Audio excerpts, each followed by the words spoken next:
ദൈവനാമ മഹത്വത്തിനായി ഈ ശുശ്രൂഷ സമർപ്പിക്കുന്നത് Binu and Nidhi, Toronto, Canada.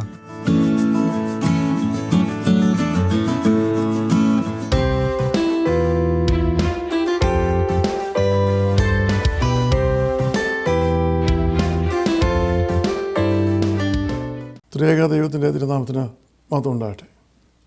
കർത്താൽ പ്രിയ സഹോദരങ്ങളെ, വീണ്ടും ഒരു പ്രാവശ്യം കൂടി നമുക്ക് ദൈവത്തിൻ്റെ സന്നിധിയിലേക്ക് കടന്നു വരുവാൻ തക്കവണ്ണം ഈ സമയം ദൈവം ഒരുക്കിയിരിക്കുന്ന എല്ലാ മുഖാന്തരങ്ങൾക്കായിട്ടും നമുക്ക് ദൈവത്തെ സ്തോത്രിച്ച് പ്രാർത്ഥിക്കാം. നാം ആയിരിക്കുന്ന സ്ഥാനങ്ങളിലൊക്കെയും ദൈവം നമ്മളെ കാത്തു സൂക്ഷിക്കുന്ന ദൈവത്തിൻ്റെ അളവറ്റ കൃപയ്ക്കായിട്ട് നമുക്ക് ദൈവത്തെ സ്തോത്രം ചെയ്യാം. പ്രത്യേകിച്ച് കോവിഡിൻ്റെ കെടുതികൾ വ്യാപരിച്ചുകൊണ്ടിരിക്കുന്ന ഈ കാലഘട്ടത്തിൽ നമുക്ക് ദൈവസന്നിധിയിൽ ദൈവത്തിൻ്റെ കാവലിനായിട്ടും കരുണയ്ക്കായിട്ടും കൃപയ്ക്കായും പ്രത്യേകമായിട്ട് പ്രാർത്ഥിക്കാം. നമ്മെ തന്നെ ദൈവകരങ്ങൾ സമർപ്പിച്ച് പ്രത്യേകമായിട്ട് നമുക്ക് പ്രാർത്ഥിക്കാം. സ്നേഹിതയായ ഞങ്ങളുടെ സ്വർഗ്ഗസ്പിതാവും ദൈവമേ, അവിടുത്തെ തിരുസന്നിധിയിലേക്ക് അടിയങ്ങൾ കടന്നു വരുന്നു. കർത്താവെ, അടികളായിരിക്കുന്ന സ്ഥാനങ്ങളിലൊക്കെയും അവിടുന്ന് ഞങ്ങളെ കാത്തു സൂക്ഷിക്കുകയും പരിപാലിക്കുകയും ചെയ്ത എല്ലാ കൃപകൾക്കായിട്ടും നന്ദിയോടെ സ്തോത്രം.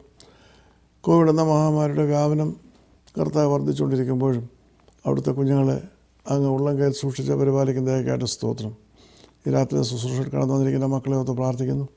നീ അവരുടെ കൂടാരങ്ങൾക്ക് കാവൽക്കാരനായിരിക്കണമേ. അവരുടെ കുടുംബാംഗങ്ങളെ സൂക്ഷിക്കണമേ, കുഞ്ഞുങ്ങളെ സൂക്ഷിക്കണമേ. അവിടുത്തെ നാമം മോത്തപ്പെടുവാൻ തക്കവണ്ണം സകല കെടുതികളിൽ നിന്ന് അവരെ രക്ഷിക്കണമെന്ന് അവിടുത്തെ സ്നേഹത്തോട് പ്രാർത്ഥിക്കുന്നു. അടിയനെ അവിടുത്തെ കരങ്ങൾ സമർപ്പിക്കുന്നു. അങ്ങ് ഏഴയിലും അങ്ങയിലെ കൊണ്ട് സൂക്ഷ്മയെ കൊണ്ടും സഹായിക്കണമേ. എല്ലാം അവിടുത്തെ നാമത്തിൻ്റെ മഹത്വത്തിനായി തീരുവാൻ ഇടയാക്കണമെന്ന് യേശു അപേക്ഷിക്കുന്നു. കൃപയുടെ കേൾക്കുവാനാണമേ. കർത്താൽ പ്രിയ സഹോദരങ്ങളെ, കോവിഡിൻ്റെ കെടുതി നാൾതോറും വർദ്ധിച്ചുകൊണ്ടിരിക്കുന്ന ഒരവസ്ഥയിലാണ് നാം ഈ ദിവസങ്ങളിൽ കടന്നു പോകുന്നത്. പ്രത്യേകിച്ച് കേരളത്തിൽ അത് നിയന്ത്രിക്കുവാൻ ആകാത്ത വിധത്തിൽ അനുദിനം വർദ്ധിച്ചുകൊണ്ടിരിക്കുകയാണ്.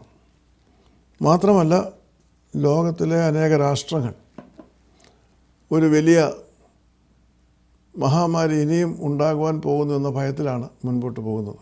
ഡെൽറ്റ 3 എന്ന് പറയുന്ന അതിൻ്റെ ഒരു വകഭേദം അനേക രാജ്യങ്ങളെ ആക്രമിച്ചു കഴിഞ്ഞു. ഈ പശ്ചാത്തലത്തിലാണ് എല്ലാവരും ഭയത്തോടു കൂടി ഇതിനെ സമീപിക്കുന്നത്. വാക്സിനേഷൻ എല്ലാവർക്കും കൊടുക്കുവാൻ തക്കവണ്ണം കഴിയുമെന്ന പ്രത്യാശയിൽ വളരെയധികം കാര്യങ്ങൾ ചെയ്തുവെങ്കിലും വാക്സിനേഷൻ ലഭിക്കാത്ത, എല്ലാവർക്കും കൊടുക്കുവാൻ കഴിയാത്ത സാഹചര്യങ്ങളാണ് ലോക ജനസംഖ്യയുടെ മുൻപിലുള്ളത്. ആരുടെയും കുഴപ്പമല്ല. പൊടുന്നവനെ കോടിക്കണക്കിന് ഡോസ് ഓഫ് വാക്സിൻസ് ഉണ്ടാക്കണമെന്ന് പറയുമ്പോൾ അത് വളരെയധികം പ്രയാസമുള്ള കാര്യമാണ്. അങ്ങനെയുള്ള പശ്ചാത്തലത്തിൽ വാക്സിൻസ് കൊടുത്തിരിക്കുന്ന സാഹചര്യങ്ങളിൽ പോലും ഇപ്രകാരമുള്ള രോഗം കടന്നു വരുന്നു എന്നുള്ളത് മറ്റൊരു യാഥാർത്ഥ്യമാണ്. അതുകൊണ്ട് ഇവിടെ നമുക്ക് ചെയ്യാനുള്ള കാര്യം ദൈവത്തോട് മുട്ടിപ്പായിട്ട് പ്രാർത്ഥിക്കുക എന്നുള്ളതാണ്. ദൈവത്തിന് മാത്രമേ നമുക്ക് സമ്പൂർണ്ണമായ വിടുതൽ തരുവാൻ കഴിയുകയുള്ളൂ. ഏത് പകർച്ചവ്യാധിയുടെ നടുവിലും ദൈവം പ്രവർത്തിക്കുന്നതായിട്ട് നാം തിരുവചനത്തിൽ പഠിക്കുന്നുണ്ട്. ഈ പകർച്ചവ്യാധി ഇപ്പോഴുള്ളതുപോലെ തന്നെ പഴയ നിയമകാലത്ത് ഉണ്ടായിട്ടുണ്ട് എന്നുള്ളതിന് വേദപുസ്തകം വ്യക്തമായ തെളിവുകൾ നൽകുന്നുണ്ട്. അവയൊക്കെയും ദൈവത്തിൻ്റെ ശിക്ഷകളായിട്ടാണ് അന്നത്തെ ജനം കണ്ടിരുന്നത്, കണക്കാക്കിയിരുന്നത്. ദൈവത്തോടുള്ള നിലവിളിയുടെ മുൻപിൽ അതിനൊക്കെയും ആശ്വാസം നൽകുവാനും സൗഖ്യം നൽകുവാനും ദൈവം പ്രസാദിച്ചു എന്നതും യാഥാർത്ഥ്യമാണ്. അപ്പോൾ ഇന്ന് നാം നേരിടുന്ന ഈ കെടുതികളെക്കുറിച്ച് ദൈവത്തിൻ്റെ സന്നിധിയിൽ മുട്ടിപ്പായിട്ട് പ്രാർത്ഥിക്കേണ്ടതാണ് ഏറ്റവും അത്യാവശ്യമായ കാര്യം. ആത്മീയമായിട്ട് ഒരു വലിയ മാറ്റം നമുക്ക് ഈ മഹാമാരിയിൽ ഉണ്ടാകണം. ഒരു പ്രത്യേക സമീപനം ഉണ്ടാകണം എന്ന് പറയുമ്പോൾ പ്രാർത്ഥനയിൽ ഇതിനോട് പോരാടുവാൻ തക്കവണ്ണം ക്രൈസ്തവ സഭകൾ ഉണരണം എന്നുള്ളതാണ് നമുക്ക് ആവശ്യമായിരിക്കുന്ന കാര്യം. കോവിഡ് ഇങ്ങനെ പടരുമ്പോൾ അത് നാനാ മേഖലകളെയാണ് ബാധിക്കുന്നത്. ആരോഗ്യ പ്രവർത്തകരെ ബാധിക്കുന്നുണ്ട്, അതെ. അതോടൊപ്പം തന്നെ പൊതുമേഖലകളിലുള്ളവരെ ബാധിക്കുന്നുണ്ട്, നിയമപാലകന്മാരെ ബാധിക്കുന്നുണ്ട്, എല്ലാവരെയും ബാധിക്കുകയാണ്. കാരണം ഇതിൻ്റെ വ്യാപനം പിടിച്ചു നിർത്തുവാൻ കഴിയുന്നില്ല. ജനജീവിതം തന്നെ ഇപ്പോൾ നിയന്ത്രിക്കാനാവാത്ത വിധം അവർക്ക് വളരെയധികം ഇളവുകൾ കൊടുക്കേണ്ട ഒരു സാഹചര്യത്തിൽ എത്തിയിരിക്കുകയാണ്. ആഴ്ചകളായി മാസങ്ങളായി അടച്ചുപൂട്ടി വീട്ടിൽ നിന്ന് മുൻപോട്ട് പോകാൻ മാർഗമില്ലാതെ വീർപ്പുകൊണ്ടിരിക്കുന്ന സാഹചര്യത്തിൽ കോവിഡിൻ്റേതായിട്ടുള്ള പ്രത്യാഘാതം എന്തെന്ന് ചിന്തിക്കാൻ പോലും കഴിയാത്ത അവസ്ഥയിൽ അനേകർ വീട് വിട്ട് പുറത്തിറങ്ങുകയാണ്. അപ്പോൾ ഈ പശ്ചാത്തലത്തിൽ നമുക്ക് കരണീയമായിട്ടുള്ളത് അതിൻ്റെ എല്ലാവിധമായ നിയന്ത്രണങ്ങളും പാലിച്ചുകൊണ്ട് തന്നെ ദൈവത്തോട് നിലവിളിക്കുവാൻ കൂടുതൽ സമയം കണ്ടെത്തണം എന്നുള്ളതാണ്. രോഗികളായിരിക്കുന്ന അനേകരുടേതായിട്ടുള്ള പ്രാർത്ഥനാവശ്യങ്ങളാണ് അനുദിനം ലഭിച്ചുകൊണ്ടിരിക്കുന്നത്. ഇവിടെ കോവിഡ് വർദ്ധിച്ചുവെന്ന് ഞാൻ പറയുമ്പോൾ ഞാനത് പറയുന്നത് ഇവിടെ പ്രെയർ സോണിൽ ലഭിക്കുന്ന പ്രെയർ റിക്വസ്റ്റിനെ ആസ്പദമാക്കിയാണ്. പലവിധമായിട്ടുള്ള പ്രശ്നങ്ങൾ, വെന്റിലേറ്റർ ആയിരിക്കുന്നവർ, ബ്ലഡ് ക്ലോട്ട് ചെയ്തിരിക്കുന്നവർ എന്ന് വേണ്ട പല രീതിയിലാണ് ഇതിൻ്റെ വകഭേദങ്ങൾ പുറത്തു വന്നുകൊണ്ടിരിക്കുന്നത്. അപ്പോൾ നാം കൂടുതലായി പ്രാർത്ഥിക്കേണ്ടതായിട്ടുണ്ട് എന്നുള്ള കാര്യം പ്രത്യേകം ഓർമ്മിപ്പിക്കുകയാണ്. നമ്മുടെ പ്രാർത്ഥനയുടേതായിട്ടുള്ള പാറ്റേൺ മാറേണ്ടിയിരിക്കുന്നു. You see, the COVID virus is increasing. The pandemic is increasing. And we find that many nations are unable to arrest the spread of this virus. It is because it's going to different variants. Though people thought at first that vaccination can withhold it, we find now we cannot contain it with vaccination because everybody cannot be vaccinated, especially in third world countries, poor countries. The vaccinations are not available for the majority of the population. And even in rich countries or such as the affluent countries, people refuse to take vaccination also. So much so that disease is spreading. The pandemic is getting more and more crucial. So it is for us to pray at this time. We have to change our modality of prayer. Only with prayer can we contain this great pandemic. That's for sure. The more we pray, the stronger we become. And we can definitely conquer this virus. There's no doubt about it. In Old Testament times, we find many times such pestilences sent by the Almighty God. And there was no remedy for it. But we find when people cried out unto the Almighty God, God had compassion and He had healed the people and stopped the attack of the pestilence, stopped the intensity of the pestilence and healed everybody. So this is what we require today. We have to pray more. കൂടുതലായിട്ട് നമ്മൾ പ്രാർത്ഥിക്കേണ്ടിയിരിക്കുന്നു. പ്രാർത്ഥനയുടേതായിട്ടുള്ള രീതികൾ മാറണം, അത്യന്താപേക്ഷിതമാണ്. ഇന്ന് നമുക്കിപ്പോൾ ഒരു രാജ്യം യുദ്ധത്തിന് പുറപ്പെടുമ്പോൾ ഉടനെ അവിടെ അടിയന്തരാവസ്ഥ പ്രഖ്യാപിക്കും. അവരുടെ സർവ്വസന്നാഹങ്ങളും ഉപയോഗിച്ച് രാജ്യത്തിൻ്റെ സ്വാതന്ത്ര്യം നിലനിർത്തുവാനും ശത്രു രാജ്യത്തെ തകർക്കുവാനുള്ള മുഖാന്തരം ഒരുക്കപ്പെടുവാനായിട്ട് പരിശ്രമിക്കും. അതിന് അടിയന്തരാവസ്ഥയാണ് പ്രഖ്യാപിക്കുന്നത്. ഇന്നും ഈ പകർച്ചവ്യാധി വന്ന് ഏതാണ്ട് 2 വർഷത്തോളമാകുന്നു. താണ്ഡവ നൃത്തം ആടിയിട്ടും ഇവിടെ ഇപ്രകാരം ഒരു അടിയന്തരാവസ്ഥ പ്രാർത്ഥനാ ജീവിതത്തിൽ സൃഷ്ടിക്കുവാൻ സഭകൾക്കും സഭാപിതാക്കന്മാർക്കും കഴിഞ്ഞിട്ടില്ല എന്നുള്ളത് പറയേണ്ടിയിരിക്കുന്നു. ഇത് ഒരു സഭയെക്കുറിച്ചല്ല, ക്രൈസ്തവ സമൂഹം മൊത്തമായിട്ട് നോക്കുമ്പോൾ ഇതിനെ നേരിടുവാൻ തക്കവണ്ണം ഉള്ള ഒരു വലിയ പ്രാർത്ഥനയുടേതായിട്ടുള്ള തരംഗം സൃഷ്ടിക്കുവാൻ, ഒരു സുനാമി സൃഷ്ടിക്കുവാൻ ക്രൈസ്തവ സമൂഹത്തിന് കഴിഞ്ഞില്ല എന്നുള്ളതൊരു ദയനീയ പരാജയമാണ്. ഇപ്പോഴും ക്രൈസ്തവ സമൂഹങ്ങളും സഭകളും ഒക്കെയും ശ്രദ്ധ ചെലുത്തുന്നത് മറ്റു കാര്യങ്ങളിലാണ്. അതിനെക്കുറിച്ച് വിശദീകരിക്കാൻ ഞാൻ ആഗ്രഹിക്കുന്നില്ല. നാം ഒറ്റക്കെട്ടായിട്ട് ഒരേ സ്നേഹത്തിൽ, ഒരേ മനസ്സോടെ, ഒരേ ഹൃദയത്തിൽ അത്യുന്നതനായ ദൈവത്തിൻ്റെ സന്നിധിയിൽ ഉപവസിക്കുകയും പ്രാർത്ഥിക്കുകയും ചെയ്ത് മുൻപോട്ട് പോവുകയാണെങ്കിൽ തീർച്ചയായിട്ടും നമുക്ക് ഈ മഹാമാരിയെ നിർത്തുവാൻ കഴിയും. ദൈവം തീർച്ചയായിട്ടും ഇതിന് പ്രതിവിധി കണ്ടുപിടിക്കുമെന്നുള്ളതിന് യാതൊരു സംശയമില്ല. ഈ വാക്സിനേക്കാൾ ഉപരിയായിട്ട് ദൈവത്തിൻ്റെ കരങ്ങൾക്ക് ഇതിനെ നിയന്ത്രിക്കുവാനും നിർത്തുവാനും കഴിയും എന്നുള്ളതിന് സംശയമില്ല. പക്ഷേ ദൈവജനം ഒന്നാകെ ദൈവത്തിൻ്റെ സന്നിധിയിൽ ഉപവാസത്തോടും പ്രാർത്ഥനയോടും നിലവിളിക്കേണ്ട സമയമാണ്. അങ്ങനെ നിലവിളിക്കുമ്പോഴാണ് ദൈവം മറുപടി നൽകുന്നത്. അപ്രകാരം ഒരവസ്ഥയിലേക്ക് വരുവാൻ തക്കതിനവണ്ണം നമുക്ക് മുട്ടിപ്പായിട്ട് പ്രാർത്ഥിക്കാം.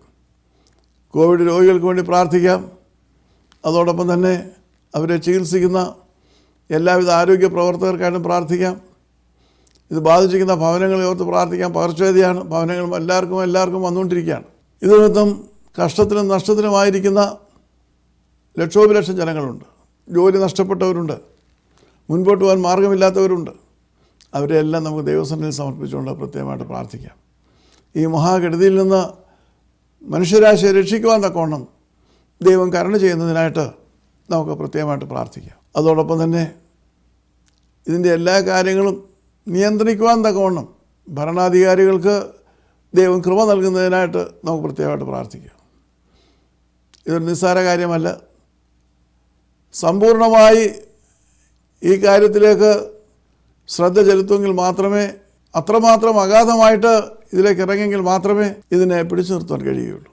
അപ്രകാരം പ്രവർത്തിക്കുന്നതിനുള്ള കഴിവുകൾ നൽകുന്നതിനായിട്ട് നമുക്ക് പ്രത്യേകം പ്രാർത്ഥിക്കാം. നമ്മെ തന്നെ ദൈവകരങ്ങൾ സമർപ്പിച്ചുകൊണ്ട് പ്രാർത്ഥിക്കാം. സ്തോത്രങ്ങൾ പാടം സ്തോത്രങ്ങൾ, സ്തോത്രങ്ങളാൽ സ്തുതിച്ചിടാം, വാഴ്ത്തിടാം, വാഴ്ത്തി വണങ്ങിടാം യേശു മഹോന്നതനെ. വാഴ്ത്തിടാം, വാഴ്ത്തി വണങ്ങിടാം യേശു മഹോന്നതനെ. സ്തോത്രങ്ങളായിരമായിരമായി പതിനായിരം പതിനായിരമായി പാരെങ്ങും മുഴങ്ങിടട്ടെ കർത്താവിൻ സ്തോത്രങ്ങൾ. പാരെങ്ങും മുഴങ്ങിടട്ടെ കർത്താവിൻ സ്തോത്രങ്ങൾ. സുഖമാക്കും നിൻ രോഗങ്ങളെ വിശ്വാസത്താൽ പ്രാർത്ഥിക്കാം. ആദികളെ നിൻ വ്യാധികളെ യേശു സൗഖ്യമാക്കും. ആദികളെ നിൻ വ്യാധികളെ യേശു സൗഖ്യമാക്കും. സ്തോത്രങ്ങളായിരമായിരമായി പതിനായിരം പതിനായിരമായി പാരെങ്ങും മുഴങ്ങിടട്ടെ കർത്താവിൻ സ്തോത്രങ്ങൾ. പാരെങ്ങും മുഴങ്ങിടട്ടെ കർത്താവിൻ സ്തോത്രങ്ങൾ. ഞങ്ങളുടെ കൂടെ സ്നേഹിക്കുന്ന ഞങ്ങളുടെ സ്വർഗ്ഗസ്ഥപിതാവാം ദൈവമേ, നീ വലിയൊരു സമയത്തിനായിട്ട് ഞങ്ങൾ അങ്ങേ സ്തുതിക്കുന്നു, സ്തോത്രം ചെയ്യുന്നു. കർത്താവെ, കോവിഡ് മഹാമാരി അതിനെ പിടിമുറുക്കുമ്പോൾ വീണ്ടും കർത്താവെ ലോകമെമ്പാടും ഈ പകർച്ചവ്യാധി വർദ്ധിക്കുകയാണ്, മരണനിരക്ക് കൂടുകയാണ്. അവിടുന്ന് തൃക്കൺ പാർക്കണമെന്ന് അവിടുത്തെ സ്നേഹത്തോടെ ഞങ്ങൾ പ്രാർത്ഥിക്കുന്നു. ഇതിനെ നിയന്ത്രിക്കുവാൻ തക്കോണം അവിടുന്ന് വന്നേ മതിയാകത്തുള്ളൂ. ഇതിന് പ്രതിവിധി അങ്ങ് തന്നുകൊള്ളണമെന്ന് പ്രാർത്ഥിക്കുന്നു. മനുഷ്യൻ്റെ പ്രതിവിധികളൊക്കെയും കർത്താവെ അപൂർണമാണ്. അവിടുന്ന് തന്നെ ഇതിനകത്ത് ഇടപെട്ട് അവിടുന്ന് തന്നെ വിടുവിക്കുവാൻ തക്കോണം പ്രസാദിക്കണമേ. എല്ലാ തടസ്സങ്ങളെയും മാറ്റണമേ. കഷ്ടത്തിലും വേദനയിലുമായിരിക്കുന്ന കർത്താവെ ലക്ഷോപലക്ഷം ജനങ്ങളുടെ കണ്ണുനീരം കാണണമേ. അങ്ങയുടെ ആശ്വാസവും സമാധാനവും പകരുവാൻ അങ്ങ് പ്രവർത്തിക്കണമേ. അവിടുത്തെ നാമം മഹത്വപ്പെടുവാനുള്ള സഹായിക്കണമെന്ന് പ്രത്യേകമായിട്ട് പ്രാർത്ഥിക്കുന്നു. ഇതിനുവേണ്ടി പ്രവർത്തിക്കുകയും പ്രയത്നിക്കുകയും ചെയ്യുന്ന എല്ലാ മക്കളെയും നിൻ്റെ കരങ്ങൾ സമർപ്പിക്കുകയാണ്. നീ അവർക്ക് തീമതിലെ അവരെ സൂക്ഷിച്ചോളണം അവിടുത്തെ സ്നേഹത്തോട് പ്രാർത്ഥിക്കുന്നു. നിൻ്റെ നാമം മഹത്വപ്പെടുവാൻ തക്കവണ്ണം കർത്താവെ ഈ വലിയ സൗഖ്യം തന്ന് ഞങ്ങളെ സഹായിക്കുമാറാകണമെന്ന് യേശുവിൽ അപേക്ഷിക്കുന്നു. കൃപയോടെ കേൾക്കുമാറാണമേ. ആമേൻ. കർത്താവിൽ പ്രിയ സഹോദരങ്ങളെ, ഉപവാസ പ്രാർത്ഥനയുടെ പ്രാധാന്യവും പ്രസക്തിയും നഷ്ടപ്പെട്ടുകൊണ്ടിരിക്കുന്ന ഒരു കാലഘട്ടത്തിലൂടെയാണ് നാം കടന്നു പോകുന്നത്. ഭൂമിയിൽ ലക്ഷോപലക്ഷം ജനങ്ങൾ ഈ കോവിഡ് മഹാമാരിയാൽ കഷ്ടത്തിലും വ്യഥയിലും വേദനയിലും ആയിരിക്കുന്ന സാഹചര്യങ്ങളിൽ പോലും ക്രൈസ്തവ സഭകൾക്ക് ഒരുമിച്ച് വരുവാനോ ഉപവാസ പ്രാർത്ഥനകളിലൂടെ ദൈവസന്നിധിയിൽ ഈ കെടുതിക്കെതിരായിട്ട് പ്രാർത്ഥിക്കുവാനോ കഴിഞ്ഞിട്ടില്ല എന്നുള്ളത് സങ്കടകരമായ ഒരു കാര്യമാണ്. നാം തിരുവചനം പഠിക്കുമ്പോൾ ഉപവാസ പ്രാർത്ഥനകളുടേതായിട്ടുള്ള ശക്തിയും സവിശേഷതയും അനേകമായ സന്ദർഭങ്ങളിൽ തിരുവചനം സാക്ഷിക്കുന്നുണ്ട്. പക്ഷേ നമ്മുടെ ഈ കോവിഡ് മഹാമാരി ലോകത്തിൽ ലക്ഷങ്ങളെയാണ് തകർത്ത് കളഞ്ഞത്. അത് ആരംഭിച്ചിട്ട് ഏതാണ്ട് 20 മാസക്കാലമായി. പക്ഷേ ഇതുവരെയും ഞാൻ മറ്റ് യാതൊരുവിധ മതവിഭാഗത്തെക്കുറിച്ച് പറയുവാൻ ആഗ്രഹിക്കുന്നില്ല. പക്ഷേ ക്രൈസ്തവ സമൂഹത്തിന് അതിനെതിരെ ഒരു പ്രാർത്ഥനാ വേലിയേറ്റം ഞാൻ പറയുമ്പോൾ ക്രൈസ്തവ സമൂഹത്തിന് പ്രാർത്ഥനകൾ കൊണ്ട് പോരാടുവാൻ തക്കവണ്ണമുള്ള ഒരു മുഖാന്തരം ഒരുക്കപ്പെട്ടിട്ടില്ല എന്നുള്ളത് ഒരു യാഥാർത്ഥ്യമാണ്. പ്രാർത്ഥിക്കുന്നുണ്ട് എന്നുള്ളതിന് സംശയമില്ല. ആദ്യം നമ്മുടെ ദേവാലയങ്ങളൊക്കെ അടച്ചിട്ടിരിക്കുകയായിരുന്നു. തുറന്നു കഴിഞ്ഞതിന് ശേഷം 10-20 പേർക്ക് വീതം ആരാധിക്കുവാനുള്ള സ്വാതന്ത്ര്യം ഉണ്ട്. ലോകത്തിലെ നാനാ രാജ്യങ്ങളിലും അപ്രകാരമായിരുന്നു. പക്ഷേങ്കിൽ അപ്രകാരമുള്ള സംവിധാനം ഉപയോഗിച്ചുകൊണ്ട് തന്നെ കൂടുതലായിട്ട് പ്രാർത്ഥിക്കുവാൻ നാം ശ്രമിച്ചിട്ടില്ല എന്നുള്ളത് ഒരു ദുഃഖ യാഥാർത്ഥ്യമാണ്. നമ്മുടെ പ്രാർത്ഥനകൾക്ക് മൂർച്ച കൂട്ടുന്നതാണ് ഉപവാസ പ്രാർത്ഥനകൾ. നാം ഉൽപ്പത്തി പുസ്തകം മുതൽ നാം പരിശോധിക്കുമ്പോൾ നമുക്ക് കാണാൻ കഴിയുന്നൊരു കാര്യം, ദൈവത്തെ പ്രസാദിപ്പിക്കുവാൻ, ദൈവത്തിൻ്റെ അനുഗ്രഹങ്ങൾ പിടിച്ചു പറ്റുവാൻ, ദൈവത്തിൻ്റെ കരുണ ലഭ്യമാകുവാൻ മനുഷ്യൻ ഉപയോഗിക്കുന്ന അതിമഹത്തായ ആയുധമാണ് ഉപവാസ പ്രാർത്ഥന. പല കാലയളവുകളിലുള്ള ഉപവാസ പ്രാർത്ഥനകളെ നമുക്ക് തിരുവചനത്തിൽ കാണുവാനായിട്ട് കഴിയും. What I would like to stress is that though this pandemic had spread so violently, killed lakhs of people and put millions into a disastrous situation, Christian churches could not combat it effectively with prayer. I don't see any church in that aspect who had come forward and fasted and prayed for this particular pandemic. Nobody had united together saying, come on, let us fast and pray against this pandemic.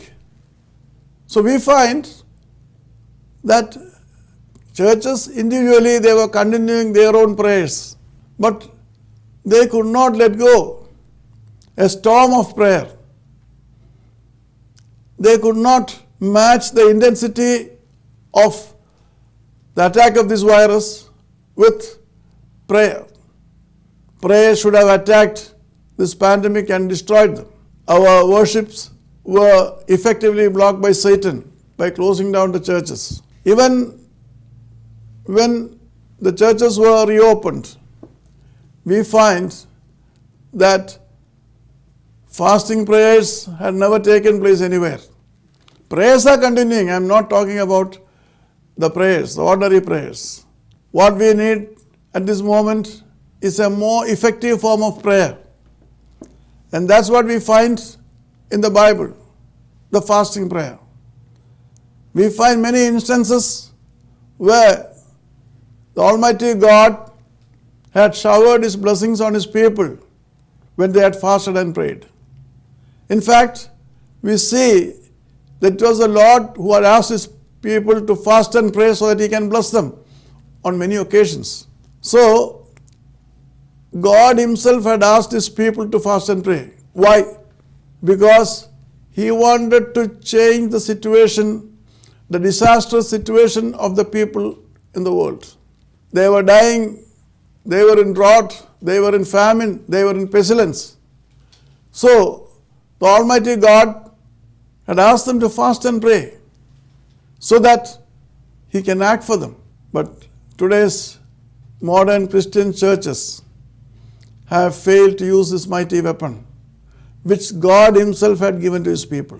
നാം തിരിഞ്ഞു നോക്കുമ്പോൾ കഴിഞ്ഞ 10-20 മാസക്കാലത്തെ Covid മഹാമാരിയുടേതായിട്ടുള്ള ആഘാതത്താൽ മനുഷ്യരാശി തകർന്നുകൊണ്ടിരിക്കുമ്പോൾ പോലും ക്രൈസ്തവ സഭകൾക്കോ സമൂഹങ്ങൾക്കോ ഒരുമിച്ച് വരുവാനോ ഒരുമിച്ചതിനെ ചെറുക്കുവാൻ തക്കവണ്ണം ഒരുമിച്ചിരുന്ന് പ്രാർത്ഥിക്കുവാനോ ഉപവസിച്ച് പ്രാർത്ഥിക്കുവാനോ കഴിഞ്ഞില്ല എന്നൊരു ദുഃഖസത്യം അവശേഷിക്കുകയാണ്. നാം തിരുവചനം പഠിക്കുമ്പോൾ അത്യുന്നതനായ ദൈവം തൻ്റെ ജനത്തോട് ഉപവസിക്കുവാൻ പറയുന്നുണ്ട്. അവർ കഷ്ടത്തിലും വേദനയിലും രോഗത്തിലും ക്ഷാമത്തിലും കഷ്ടപ്പെടുമ്പോൾ, നഷ്ടപ്പെടുമ്പോൾ, വേദനിക്കുമ്പോൾ, പകർച്ചവ്യാധിയാൽ അവർ ഏറ്റവും വലിയ കഷ്ടത്തിലായിരിക്കുന്നപ്പോൾ എന്ന് വേണ്ട, അവരുടേതായിട്ടുള്ള കഷ്ടങ്ങളിൽ നിന്ന് അവരെ വിടുവിക്കുവാൻ തക്കവണ്ണം അത്യുന്നതനായ ദൈവം തന്നെ അവരോട് ഉപവസിക്കുവാനും പ്രാർത്ഥിക്കുവാനും പറയുകയാണ്. നാം അത് യോവേൽ പ്രവചനത്തിൽ കാണുന്നുണ്ട്. 3 പ്രാവശ്യമാണ് ദൈവം അവരോട് ഉപവസിക്കാൻ പറയുന്നത്. അപ്പോൾ ദൈവം തന്നെ തന്ന ഒരു ആയുധമാണ് തൻ്റെ സന്നിധിയിലേക്ക് വിശുദ്ധിയിൽ ദൈവജനത്തിന് കടന്നു വരുവാനും പ്രാർത്ഥിക്കുവാനും തൻ്റെ അനുഗ്രഹങ്ങൾ പിടിച്ചു പറ്റുവാനും തക്കവണ്ണം ദൈവം നൽകിയ ഒരു മഹത്തായ ആയുധമാണ് ഉപവാസ പ്രാർത്ഥന.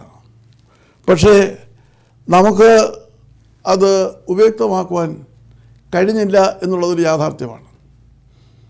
നാം നമ്മുടെ പതിവ് ആരാധനകളിലും പതിവ് പ്രാർത്ഥനകളിലും സംതൃപ്തരായിട്ട് മുൻപോട്ട് പോവുകയാണ്. ഉപവാസ പ്രാർത്ഥനകളുടെ പ്രസക്തിയും അതിൻ്റെ പ്രാധാന്യവും അത് ദൈവസന്നിധിയിൽ നിന്ന് നേടിത്തരുന്ന അതിമഹത്തായ അത്ഭുതങ്ങളും നാം വീണ്ടും ഓർക്കേണ്ടിയിരിക്കുന്നു. എങ്കിൽ മാത്രമേ നമുക്ക് ഉപവസിക്കുവാനും പ്രാർത്ഥിക്കുവാനും കഴിയുകയുള്ളൂ. തിരുവചനം പഠിക്കുമ്പോൾ ഉപവസിച്ച് പ്രാർത്ഥിച്ച് അനുഗ്രഹങ്ങൾ നേടിയ വ്യക്തികളെയും സമൂഹങ്ങളെയും നമുക്ക് കാണുവാനായിട്ട് കഴിയും. അപ്പോസ്തല പ്രവൃത്തികൾ 10-ാം അധ്യായത്തിൻ്റെ 31-ാം വാക്യത്തിൽ അവിടെ ദൈവം ഒരുവൻ്റെ ഉപവാസ പ്രാർത്ഥനയെ കടാക്ഷിച്ചതായിട്ട് രേഖപ്പെടുത്തിയിരിക്കുന്നു. കൊർന്നല്യോസേ, ദൈവം നിന്റെ പ്രാർത്ഥന കേൾക്കുകയും നിന്റെ ധർമ്മം ഓർക്കുകയും ചെയ്തിരിക്കുന്നു. Cornelius, your prayer has been heard, and your alms are remembered in the sight of God. അവിടെ കൊർന്നല്യോസിനോട് അവൻ പ്രാർത്ഥിച്ചുകൊണ്ടിരിക്കുമ്പോൾ സ്വർഗത്തിലെ ദൈവത്തിൻ്റെ ഒരു ദൂതൻ പറയുകയാണ്, കൊർന്നല്യോസേ, നിന്റെ പ്രാർത്ഥന കേൾക്കുകയും ദൈവം നിന്റെ ധർമ്മം കാണുകയും ചെയ്തിരിക്കുന്നു. ഒരുവനെ പേർ ചൊല്ലി വിളിക്കുകയാണ്. പ്രാർത്ഥിക്കുന്ന ഒരുവനെ ദൈവം പേർ ചൊല്ലി വിളിക്കുകയാണ്. അവിടെ നാം കാണുന്നത് ഈ പ്രാർത്ഥന സാധാരണയായിട്ടുള്ളൊരു പ്രാർത്ഥനയല്ല. അവൻ എങ്ങനെയാണ് പ്രാർത്ഥിച്ചതെന്നുള്ളത് നമുക്ക് മനസ്സിലാക്കുവാൻ കഴിയും. കൊർന്നല്യോസേ, ദൈവം നിൻ്റെ പ്രാർത്ഥന കേട്ടിരിക്കുന്നു എന്ന് പറയുമ്പോൾ കൊർന്നല്യോസ് എങ്ങനെയാണ് പ്രാർത്ഥിച്ചതെന്ന് നാം മനസ്സിലാക്കണം. 10-ാം അധ്യായത്തിൻ്റെ 30-ാം വാക്യത്തിൽ അത് കാണുന്നുണ്ട്. അതിന് കൊർന്നല്യോസ് 4 ദിവസം മുൻപ് ഈ സമയത്ത് ഞാൻ വീട്ടിൽ ഉപവാസത്തോടെ 9-ാം മണി നേരത്തെ പ്രാർത്ഥന നടത്തിക്കൊണ്ടിരിക്കുമ്പോൾ ശുഭ്രവസ്ത്രം ധരിച്ച ഒരു പുരുഷൻ എന്റെ മുൻപിൽ നിന്നു. So Cornelius said, 4 days ago, I was fasting until this hour, and at the 9th hour, I prayed in my house, and behold, a man stood before me, in bright clothing. അതാണ് സംഭവിച്ചത്. 4 ദിവസം മുൻപ് അവന് ഉപവസിച്ച് പ്രാർത്ഥിച്ചുകൊണ്ടിരിക്കുമ്പോഴാണ് ഒരു വ്യക്തി, ശുഭ്രവസ്ത്രധാരിയായ ഒരു വ്യക്തി അവൻ്റെ മുമ്പിൽ നിൽക്കുന്നത്. വെറും പ്രാർത്ഥനയല്ല, അവൻ ഉപവസിച്ച് പ്രാർത്ഥിച്ച് കൊണ്ടിരിക്കുമ്പോഴാണ്. ആരാണ്? കൊർന്നല്യോസ്. പേര് ചൊല്ലി വിളിക്കുകയാണ്. കൊർന്നല്യോസ് വിജാതീയനാണ്, യഹൂദനല്ല. അതിൻ്റെ 10-ാം അധ്യായത്തിൻ്റെ 1-ാം വാക്യം വായിക്കുമ്പോൾ അവിടെ കാണുവാൻ കഴിയും, കൈസരിയയിൽ ഇത്താലിക എന്ന സൈനിക വിഭാഗത്തിൽ കൊർന്നല്യോസ് എന്ന പേരുള്ള ഒരു ശതാധിപൻ ഉണ്ടായിരുന്നു. There was a certain man in Caesarea called Cornelius, a centurion of what was called the Italian regiment. അപ്പോൾ ഇറ്റാലിയ എന്ന് പറയുന്ന സൈനിക വിഭാഗത്തിലെ 100 പടയാളികൾക്ക് അധിപനായ ശതാധിപനാണ് കൊർന്നല്യോസ്. അവൻ യഹൂദനല്ല, പക്ഷേ അവൻ ദൈവത്തിൽ വിശ്വസിച്ചിരുന്നു. അവൻ ഉപവസിച്ച് പ്രാർത്ഥിച്ചിരുന്നു. നമുക്കറിയാം, നിനവേ നിവാസികൾ യഹൂദന്മാരല്ലായിരുന്നു. പക്ഷേ യോനാ പ്രവാചകൻ മുന്നറിയിപ്പ് നൽകിയപ്പോൾ നിനവെ രാജാവ് തൻ്റെ ജനമെല്ലാം ഉപവസിച്ച് പ്രാർത്ഥിക്കുവാൻ തക്കതിനോണം ആജ്ഞ പുറപ്പെടുവിക്കുന്നു. ഇവിടെ കൊർന്നല്യോസ് വിജാതീയനായിട്ടും ഒരു ശതാധിപനായിട്ടും അവന് ദൈവവുമായിട്ടുള്ള പ്രാർത്ഥനയിൽ വലിയ പ്രാഗൽഭ്യമുണ്ടായിരുന്നു. അവൻ മനസ്സലിവുള്ളവനായിരുന്നു, ധാരാളം ധർമ്മം കൊടുക്കുന്നവനായിരുന്നു. അങ്ങനെ ഉപവസിച്ച് പ്രാർത്ഥിക്കുന്ന ഒരു മനുഷ്യനെയാണ് ദൈവം പേർ ചൊല്ലി വിളിക്കുന്നത്.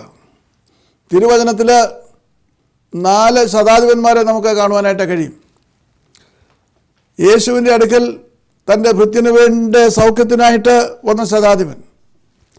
വിശുദ്ധ മത്തായിയുടെ സുവിശേഷം 8-ാം അധ്യായം 10-ാം വാക്യം വായിക്കുമ്പോൾ അവിടെ കാണുവാൻ കഴിയും. അത് കേട്ടിട്ട് യേശു ആശ്ചര്യപ്പെട്ടു. തന്നെ അനുഗമിക്കുന്നവരോട് അവൻ പറഞ്ഞത് ഇസ്രായേലിൽ പോലും ഇത്ര വലിയ വിശ്വാസം കണ്ടിട്ടില്ല എന്ന് ഞാൻ സത്യമായി നിങ്ങളോട് പറയുന്നു. When Jesus heard it, he marveled and said to those who followed, Assuredly I say to you, I have not found such great faith, not even in Israel. So we find Jesus commending the faith of the centurion who had come to Jesus for the healing of his servant.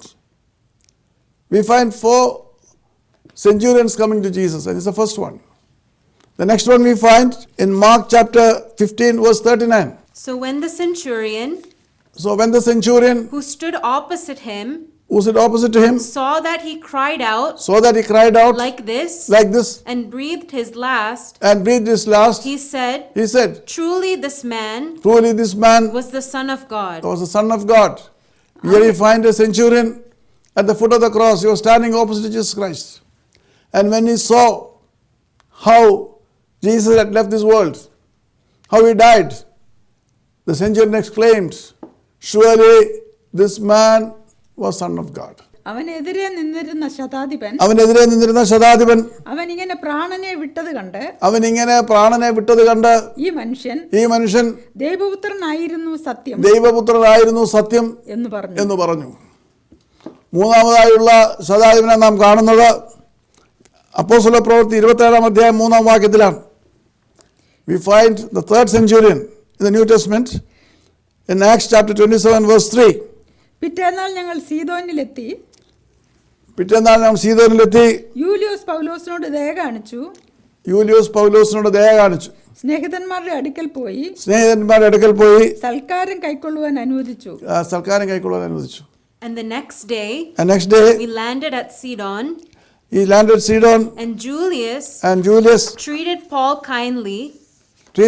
kindly and gave him liberty to go to his friends and receive care. Yeah, that is a very important thing. He was taken a prisoner, but we find the centurion there showing kindness on him and saving him from the Jews. So we find 4 centurions including Cornelius. അപ്പോൾ കൊർന്നേലിയസ് ഒരു പട്ടാളക്കാരനാണ്, ശതാധിപനാണ്. പക്ഷേ അവൻ പ്രാർത്ഥിക്കുന്നതോടൊപ്പം തന്നെ ധാരാളം ധർമ്മം കൊടുക്കുകയും ചെയ്യുന്ന മനുഷ്യനായിരുന്നു. നാം കൊർന്നേലിയസിനെ കുറിച്ച് പറയുമ്പോൾ അവൻ എപ്പോഴും ദൈവത്തോട് പ്രാർത്ഥിക്കുന്നവനായിരുന്നാണ് തിരുവചനം രേഖപ്പെടുത്തുന്നത്. എപ്പോഴും പ്രാർത്ഥിക്കുക. വിശുദ്ധ ലൂക്കോസിൻ്റെ സുവിശേഷം 18-ാം അധ്യായത്തിൽ കർത്താവ് എപ്പോഴും പ്രാർത്ഥിക്കേണ്ട ഉപമ തൻ്റെ ശിഷ്യന്മാരോട് പറയുന്നതായിട്ട് നമുക്ക് കാണുവാൻ കഴിയും. ഇവിടെ മടുത്തുപോകാതെ എപ്പോഴും പ്രാർത്ഥിക്കണമെന്നാണ് അന്യായക്കാരനായ ആ ന്യായാധിപനെ കുറിച്ചുള്ള ഉപമയിൽ കർത്താവ് തൻ്റെ ശിഷ്യന്മാരെ പറഞ്ഞ് മനസ്സിലാക്കുന്നത്.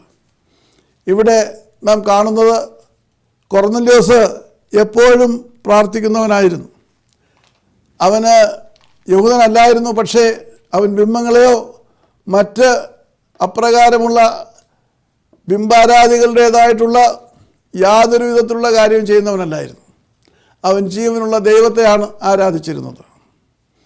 അവൻ ഉപവസിച്ച് പ്രാർത്ഥിച്ചിരുന്നു എന്ന് മാത്രമല്ല, അവൻ എപ്പോഴും പ്രാർത്ഥിച്ചിരുന്നു. അവൻ്റെ പ്രാർത്ഥന സ്വർഗം രേഖപ്പെടുത്തുകയാണ്. അത് 30-ാം വാക്യത്തിൽ നാം വായിച്ചു. അവൻ ഉപവാസത്തോടുകൂടിയാണ് പ്രാർത്ഥിക്കുന്നത്. അപ്പോസ്തല പ്രവൃത്തി 9-ാം അധ്യായം 11-ാം വാക്യത്തിൽ ഇപ്രകാരം ഉപവസിച്ച് പ്രാർത്ഥിച്ച മറ്റൊരു വ്യക്തിയെ നമുക്ക് കാണുവാനായിട്ട് കഴിയും. കർത്താവ് അവനോട് നീ എഴുന്നേറ്റ് നേർവീതി എന്ന തെരുവിൽ ചെന്ന് യൂദായുടെ വീട്ടിൽ തർസോസുകാരനായ ശൗൽ എന്ന് പേരുള്ള ഒരുവനെ അന്വേഷിക്കുക. അവൻ പ്രാർത്ഥിക്കുന്നു. So the Lord said to him, Arise, and go to the street called Straight, and inquire at the house of Judas, for one called Saul of Tarsus. For behold, he is praying. കർത്താവ് തന്റെ ശിഷ്യരായ ദമാസ്കോസിലുള്ള അനന്യാസിനോട് പറയുകയാണ്, അതെ, നീ പോയിട്ട് അവിടെ മേൽവിലാസം കൊടുക്കുകയാണ്. എന്താ കൊടുക്കുന്നത്? നീ പോയി നേർവീതി എന്ന തെരുവിൽ യൂദയുടെ വീട്ടിൽ അവിടെ പാർക്കുന്ന തർശോസുകാരനായ ശൗലിനെ അന്വേഷിക്കണം. അവൻ പ്രാർത്ഥിക്കുന്ന തർശോസുകാരനായ ശൗൽ എവിടെയാണ് പാർക്കുന്നതെന്ന് കർത്താവിനറിയാം. നേർവീതി എന്ന തെരുവിൽ യൂദയുടെ വീട്ടിൽ. Jesus tells his disciple Ananias to go and meet Saul who is praying. Go to the street called Straight and inquire for Saul. He is from Tarsus. So we see how heaven records the prayers of people. മാത്രമല്ല അവൻ്റെ പ്രാർത്ഥന എങ്ങനെയുള്ള പ്രാർത്ഥനയായിരുന്നു. അതിൻ്റെ 9-ാം വാക്യം വായിക്കുമ്പോൾ നമുക്ക് കാണുവാൻ കഴിയും. അവൻ 3 ദിവസം കാഴ്ചയില്ലാതെയും ഒന്നും ഭക്ഷിക്കാതെയും പാനം ചെയ്യാതെയും ഇരുന്നു. അതെ, ഒന്നും പാനം ചെയ്യാതെ ഇരുന്നു. So we find, how did he pray? And he was 3 days without sight, and neither ate nor drank. This is what he did. He was fasting and praying.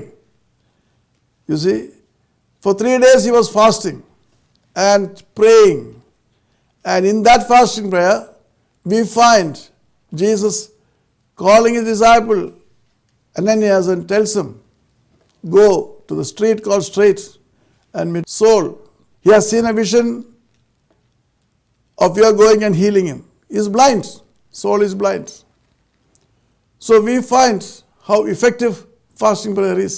3 രാവും 3 പകലും ഒന്നും കഴിക്കാതെ ഉപവസിച്ചുകൊണ്ട് പ്രാർത്ഥിച്ചുകൊണ്ടിരുന്ന ശൗലിൻ്റെ അടുത്തേക്കാണ് കർത്താവ് അനന്യാസിനെ അയക്കുന്നത്. അവൻ പ്രാർത്ഥിക്കുന്നു. വ്യക്തമായ മേൽവിലാസം അനന്യാസിനെ പറഞ്ഞു കൊടുക്കുകയാണ്. അപ്പോൾ ഞാനും നിങ്ങളും ഉപവസിച്ച് പ്രാർത്ഥിക്കുമ്പോൾ അവൻ നമ്മെക്കുറിച്ച് വ്യക്തമായിട്ട് അറിയുന്നുണ്ട്. നമ്മുടെ പേരുകൾ അവനറിയാം, നാം എവിടെയാണെന്നറിയാം, നാം ഏത് അവസ്ഥയിലാണെന്നറിയാം. പലപ്പോഴും നാം അത് ചിന്തിക്കാറില്ല.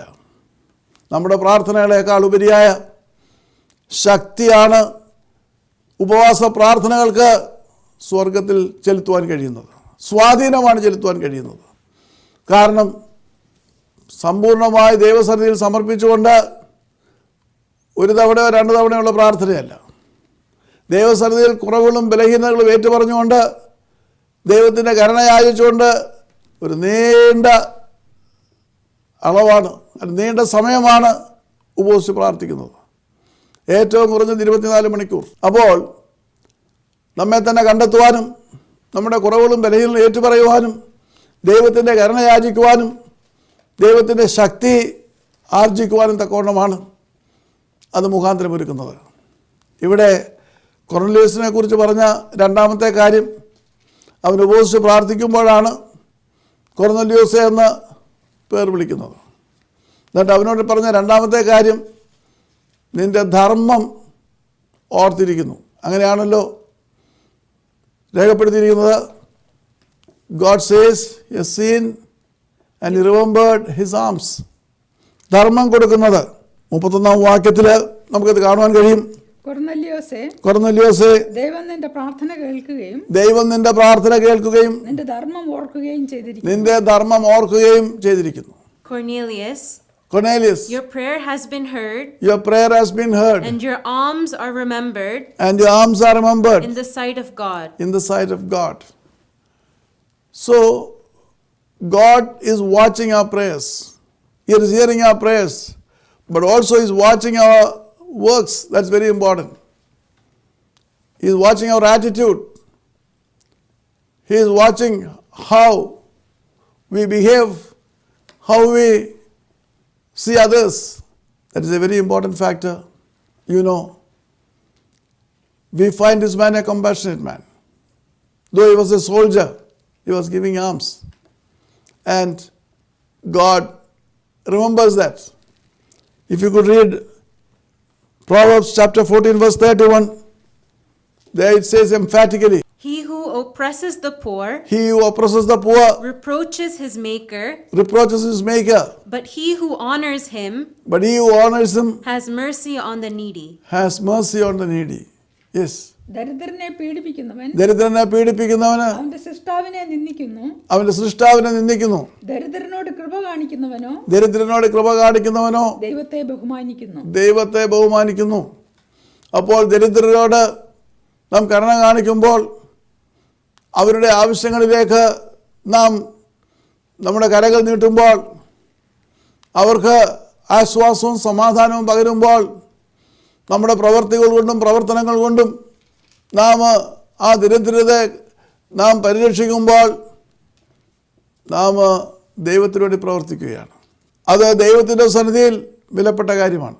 ഇവിടെ മറ്റൊരു മഹത്തായ കാര്യം നമ്മെ തിരുവചനം പഠിപ്പിക്കുകയാണ്. കൊർന്നല്യോസിൻ്റെ ഉദാഹരണം നമ്മെ കാണിക്കുന്നത് നാം ഉപവസിക്കുകയും പ്രാർത്ഥിക്കുകയും ചെയ്യുന്നതോടൊപ്പം തന്നെ നാം കരുണ കാണിക്കേണ്ടിയിരിക്കുന്നു. അത് ദൈവം വളരെ സൂക്ഷ്മമായിട്ട് നോക്കുന്ന കാര്യമാണ്. ആർദ്രതയും കരുണയും നമ്മുടെ ജീവിതത്തിൽ ഉണ്ടാകണം.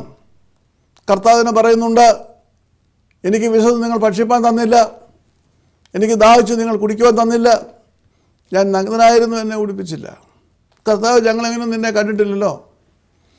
അതെ, നിങ്ങളുടെ പ്രകാരം ഒരു നിങ്ങൾ ചെയ്യുന്നതൊക്കെ എനിക്ക് ചെയ്തതാണ്.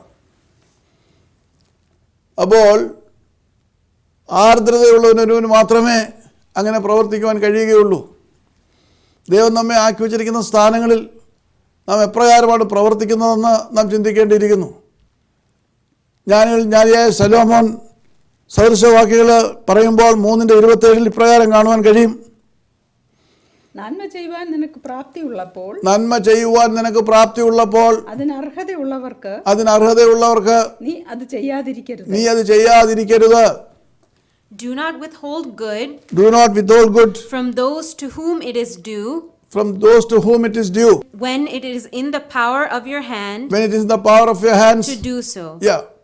When it is in the power of our hands to do good, do it to the people who are eligible for it. That's what Solomon says. And you know, a centurion is in command over 100 soldiers, and he has got a lot of responsibility as far as the law and order of the country. Moreover, Israel was under Roman occupation. So he wielded a lot of power. And we find that he was always compassionate in dealing with the people, because only a compassionate man can give alms.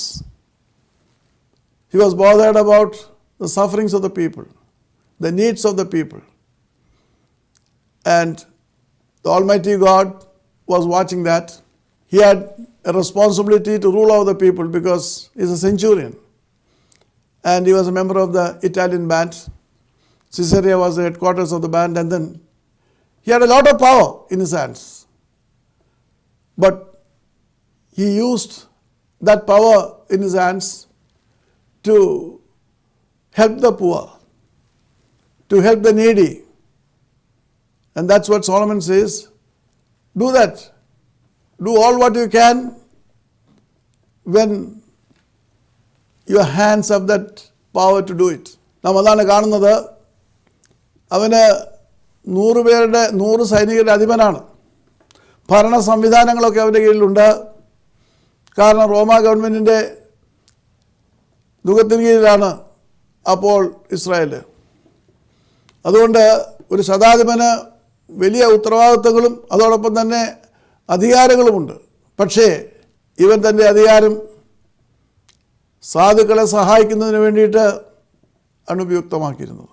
അവൻ്റെ ധർമ്മം സ്വർഗം കാണണമെങ്കിൽ അവൻ്റെ അധികാരം, അവൻ്റെ കരങ്ങൾക്ക് ദൈവം നൽകിയ അധികാരം അവൻ ഉപയുക്തമാക്കിയിരുന്നത് അവരെ അടിച്ചമർത്തുവാനോ ഭരണത്തിൽ തന്നെ പ്രശസ്തി തെളിയിക്കുവാനോ അല്ല, പിന്നെയോ ആർദ്രതയോടും സ്നേഹത്തോടും ജനങ്ങളെ ശുശ്രൂഷിക്കുവാനും സേവിക്കുവാനുമാണ്. എനിക്കും നിങ്ങൾക്കും ദൈവം തന്നിരിക്കുന്ന സൗകര്യങ്ങളും സാഹചര്യങ്ങളും അപ്രകാരം അർഹരായവർക്ക് പ്രവർത്തിക്കുവാൻ തക്കവണ്ണം നമുക്ക് മുഖാന്തരമൊരുക്കണം. പലപ്പോഴും നമുക്ക് ദൈവം എന്തെല്ലാം നന്മകൾ ചെയ്തിരുന്നാലും മറ്റുള്ളവർക്ക് നന്മ ചെയ്യുന്നതിനെക്കുറിച്ച് അധികമാരും ചിന്തിക്കാറില്ല. അവരവർക്ക് എന്ത് നന്മയാണ് ചെയ്യാൻ കഴിയുന്നതെന്നാണ് ഓരോരുത്തരും ചിന്തിക്കുന്നത്.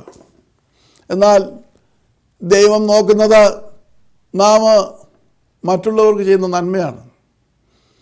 നമ്മുടെ ഹൃദയത്തിൽ നിന്ന് അണപൊട്ടി ഒഴുകുന്ന കരുണയുടെയും ആർദ്രതയുടെയും ചാലുകളാണ് ദൈവത്തിന് നമ്മുടെ മേൽ കരുണ ചൊരിയുവാൻ തക്കോണം മുഖാന്തരമൊരുക്കുന്നത്. ഇവിടെ കൊർന്നല്യോസിൻ്റെ പ്രാർത്ഥനയിൽ, ഉപവാസ പ്രാർത്ഥനയിൽ എടുത്തു പറയട്ടെ, ദൈവം പ്രസാദിക്കുമ്പോൾ അവിടെ അവൻ്റെ ധർമ്മവും അതിന് ഒരു മുഖാന്തരമായിരുന്നു. എന്നിട്ട് കൊർന്നല്യോസിനോട് ദൈവം പറയുകയാണ് 32-ാം വാക്യത്തിൽ, യോപ്പയിലേക്ക് ആളയച്ച് പത്രോസ് എന്ന് മറുപേരുള്ള ശിമോനെ വിളിപ്പിക്കുക. അവൻ കടൽപ്പുറത്ത് തോൽപ്പണിക്കാരനായ ശിമോന്റെ വീട്ടിൽ പാർക്കുന്നു എന്ന് പറഞ്ഞു. അപ്പോൾ ഇവനെ വളർത്തുവാൻ, ആത്മീയമായി അവനെ ഉയർത്തുവാൻ തക്കതിൽവണ്ണം, ഇവന് വിജാതിയിൽപ്പെട്ടവനാണ്, പുറജാതിക്കാരനാണ്. തൻ്റെ സഭയോട് ചേർക്കുവാൻ തക്കവണ്ണം, പത്രോസിനെ വരുത്തുവാൻ തക്കവണ്ണം പറയുകയാണ്. വ്യക്തമായ അഡ്രസ്സ് അവിടെയും കൊടുക്കുകയാണ്. അവിടെ പോയി, യോപ്പയിൽ പോയി പത്രോസിനെ അന്വേഷിക്കണം. അവൻ താമസിക്കുന്നത് ശീമോൻ എന്ന് പറയുന്ന ഒരു തുകൽ കൊല്ലൻ്റെ ഭവനത്തിലാണ്. വളരെ വ്യക്തമായി കർത്താവ് കാണിക്കുകയാണ്. തൻ്റെ വേല ചെയ്യുമ്പോൾ തൻ്റെ വേല ചെയ്യുന്നവരെക്കുറിച്ചും അവരുടേതായിട്ടുള്ള എല്ലാവിധമായിട്ടുള്ള നടപടികളെക്കുറിച്ചും വളരെ വ്യക്തമായിട്ട് കർത്താവിന് അറിയാം എന്നുള്ളതിൻ്റെ വലിയ തെളിവാണ് ഇവിടെ കാണുന്നത്. അദ്ദേഹം കൊർന്നല്യോസ് ഉടൻ തന്നെ ആളയച്ചു പത്രോസിനെ വരുത്തുകയാണ്. പത്രോസ് വന്നപ്പോൾ അവൻ പത്രോസിൻ്റെ കാൽക്കൽ വീഴുകയാണ്. പത്രോസ് പറഞ്ഞില്ല, ഞാനും നിന്നെപ്പോലൊരു മനുഷ്യനാണ്. അവൻ്റെ ശതാധിപനാണ്. ശതാധിപൻ്റെ യാതൊരു രൂപത്തിലുള്ള ആ പവർ കാണിക്കാതെ, അവൻ്റേതുള്ള അധികാരത്തിൻ്റെ യാതൊന്നും കാണിക്കാതെ അവൻ വീഴുകയാണ്. അതുമാത്രമല്ല, അപ്രകാരം ഒരു ദർശനമുണ്ടായപ്പോൾ അവൻ പത്രോസിൻ്റെ അടുത്തേക്ക് ഉടനടി തൻ്റെ ആളുകളെ വിടുകയാണ് പത്രോസിനെ കൂട്ടിക്കൊണ്ടുവരുവാനായിട്ട്. അതോടൊപ്പം അവൻ ചെയ്ത മറ്റൊരു കാര്യമുണ്ട്. അവൻ്റെ ബന്ധുമിത്രാദികളെയൊക്കെയും അവൻ്റെ ഭവനത്തിൽ വിളിച്ചു വരുത്തുകയാണ്. ഈ രക്ഷയുടെ സന്തോഷം അവർക്കും അനുഭവമാക്കുവാൻ തക്കതിനുവണ്ണം അവരെ എല്ലാം വിളിച്ചു വരുത്തുകയാണ്. സാധാരണ രീതിയിൽ നാമൊക്കെയും നമുക്ക് ഇപ്രകാരമുള്ള അനുഭവങ്ങൾ ഉണ്ടാകുമ്പോൾ മറ്റാരെയും അറിയിക്കുവാൻ തുനിയുകയില്ല. പ്രത്യേകിച്ച് ആ കാലഘട്ടത്തിൽ യഹൂദന്മാർ ഒരിക്കലും അംഗീകരിക്കുകയോ യഹൂദന്മാർ ഒരിക്കലും ഇപ്രകാരം ഒരു പ്രവൃത്തിയെ ശ്ലാഘിക്കുകയോ ചെയ്യുകയില്ല. കാരണം അവർ ക്രിസ്തുമതത്തെ നശിപ്പിക്കുവാൻ, യേശു ക്രിസ്തുവിൻ്റെ അനുയായികളെ പീഡിപ്പിക്കുവാൻ തക്കോണം പുറപ്പെട്ടിരിക്കുമ്പോൾ ഇവിടെ ശതാധിപൻ എല്ലാവരും അറിയത്തക്ക രീതിയിൽ സ്നേഹിതരെ ഒക്കെയും തൻ്റെ ഭവനത്തിലേക്ക് വിളിച്ചു വരുത്തുകയാണ്. പത്രോസിനെ കേൾക്കുവാൻ, പത്രോസെന്ന് മനസ്സിലാക്കുവാൻ തക്കവണ്ണം അവൻ ആ ക്രമീകരണം ചെയ്യുന്നത്. അതിൻ്റെ ഭവിഷ്യത്തുകളെ അവൻ ഭയപ്പെട്ടില്ല. അവൻ ദൈവത്തെ ആരാധിക്കുമ്പോൾ അവൻ ദൈവത്തെ ഭയപ്പെട്ട് ദൈവത്തിൽ സമ്പൂർണ്ണമായിട്ട് വിശ്വസിച്ചുകൊണ്ടാണ് ദൈവത്തെ ആരാധിച്ചത്. ദൈവത്തിൻ്റെ കൽപ്പനകൾ സമ്പൂർണ്ണമായിട്ട് അനുസരിക്കുകയാണ് ചെയ്യുന്നത്. വേണമെങ്കിൽ അവന് പത്രോസിനെ വിളിക്കാതിരിക്കാം. കാരണം യഹൂദ മതത്തിനെതിരെ നടത്തപ്പെടുന്ന ഒരു കാര്യമായിരിക്കും അത്. കർത്താവിൻ്റെ പ്രധാന ശിഷ്യനെ തൻ്റെ അടുത്തേക്ക് വിളിച്ചു വരുത്തുക എന്ന് പറയുമ്പോൾ അതൊരു ശതാധിപൻ്റേതായിട്ടുള്ള ആ പ്രവർത്തനത്തിന് അല്ലെങ്കിൽ അധികാരത്തിന് തീർച്ചയായിട്ടും കറുത്ത പാടുകൾ വീഴ്ത്തുന്നതാണ്. എന്നാൽ അതിൻ്റെ ഒന്നും ഭവിഷ്യത്തിനെക്കുറിച്ച് കൊർന്നല്യോസ് ഭയപ്പെടുന്നില്ല. അവൻ പത്രോസിനെ വിളിക്കുവാൻ തക്കവണ്ണം ആളയച്ചെന്ന് മാത്രമല്ല, അപ്രകാരം വരുന്നെന്നുള്ള വിവരം തനിക്കുണ്ടായ ദർശനത്തെ പരസ്യമായിട്ട് കൊർന്നല്യോസ് പ്രഖ്യാപിക്കുകയാണ്. അങ്ങനെ പത്രോസിയ വന്ന് അവിടെ പ്രസംഗിച്ചുകൊണ്ടിരിക്കുമ്പോൾ അന്ന് കൂടി വന്ന എല്ലാവരുടെയും മേൽ പരിശുദ്ധാത്മാവ് അതേ ആവസിക്കുകയാണ്. പത്രോസിനത് ആദ്യത്തെ അനുഭവമായിരുന്നു. സ്നാനപ്പെടുത്തുമ്പോഴാണ് സാധാരണഗതിയിൽ പരിശുദ്ധാത്മാവ് കടന്നു വന്ന് അഭിഷേകം നടത്തുന്നത്. പരിശുദ്ധാത്മാവ് അഭിഷേകം ചെയ്യപ്പെടുന്നത് അങ്ങനെയാണ്. എന്നാൽ ഇവിടെ പത്രോസ് പ്രസംഗിച്ചുകൊണ്ടിരിക്കുമ്പോൾ തന്നെ ജനം പരിശുദ്ധാത്മാവിൽ നിറയുകയാണ്. ഒരു വ്യക്തിയുടേതായിട്ടുള്ള പരിശ്രമം മൂലമാണ് ആ ജനം അത്രയും യേശുവിനെ അറിയുവാൻ തക്കവണ്ണം മുഖാന്തരമായി തീർന്നത്. കാരണം അവൻ ദൈവത്തിൻ്റെ കൽപ്പന അനുസരിച്ചു. ഭവിഷ്യത്തുകളെക്കുറിച്ച് വകവെക്കാതെ അവൻ ദൈവത്തിൻ്റെ സാക്ഷിയായി. എൻ്റെയും നിങ്ങളുടെയും ആത്മീയ യാത്രയിൽ ഇത് നമുക്ക് പാഠമാണ്. പലപ്പോഴും ദൈവത്തിൻ്റെ അരുളപ്പാടുകൾ നമുക്ക് ലഭിക്കുമ്പോൾ, ദൈവം നമ്മെ ഓരോ ദൗത്യത്തിനു വേണ്ടി നിയോഗിക്കുമ്പോൾ മറ്റുള്ളവരുടേതായിട്ടുള്ള പ്രതികരണം എന്താണെന്ന് ഭയപ്പെട്ടുകൊണ്ടാണ് നാം പലതിൽ നിന്നും പിന്മാറിപ്പോകുന്നത്. എന്നാൽ ഇവിടെ അപ്രകാരം അവന് യാതൊരു ഭയവുമില്ല. പത്രോസ് എന്ന് പറയുന്നത് യേശുവിൻ്റെ മുഖ്യശിഷ്യനാണ്. അന്ന് യേശുവിൻ്റെ അനുയായികളെ തേടിപ്പിടിച്ച് പീഡിപ്പിക്കുന്ന ആ കാലഘട്ടത്തിൽ യാതൊരു ഭയവും കൂടാതെ പത്രോസിനെ വരുത്തി അവൻ്റെ എല്ലാവിധമായ ചുറ്റുപാടുകളിലുള്ള ബന്ധുമിത്രാദികളൊക്കെ വരുത്തി ആ വലിയ സുവിശേഷം കേൾക്കുവാൻ തക്കവണ്ണം കൊർന്നല്യോസ് എല്ലാവിധ ക്രമീകരണങ്ങളും പൂർത്തിയാക്കി അവിടെ നടത്തുകയാണ്. നമ്മുടെ ആത്മീയ യാത്രയിൽ കർത്താവിന് വേണ്ടിയിട്ട് പ്രവർത്തിക്കുവാൻ, കർത്താവിനെ മറ്റുള്ളവർക്ക് കാണിച്ചു കൊടുക്കുവാൻ, ആ സുവിശേഷം മറ്റുള്ളവർക്ക് എത്തിക്കുവാൻ തക്കവണ്ണം കൊർന്നല്യോസിനെ പോലെ നമുക്ക് പ്രവർത്തിക്കേണ്ടിയിരിക്കുന്നു. കൊർന്നല്യോസിനെ പോലെ എപ്പോഴും പ്രാർത്ഥിക്കുന്ന ഒരു സ്വഭാവം നമുക്കുണ്ടാകണം. ഉപവസിച്ച് പ്രാർത്ഥിക്കുന്ന ഒരു സ്വഭാവം നമുക്കുണ്ടാകണം.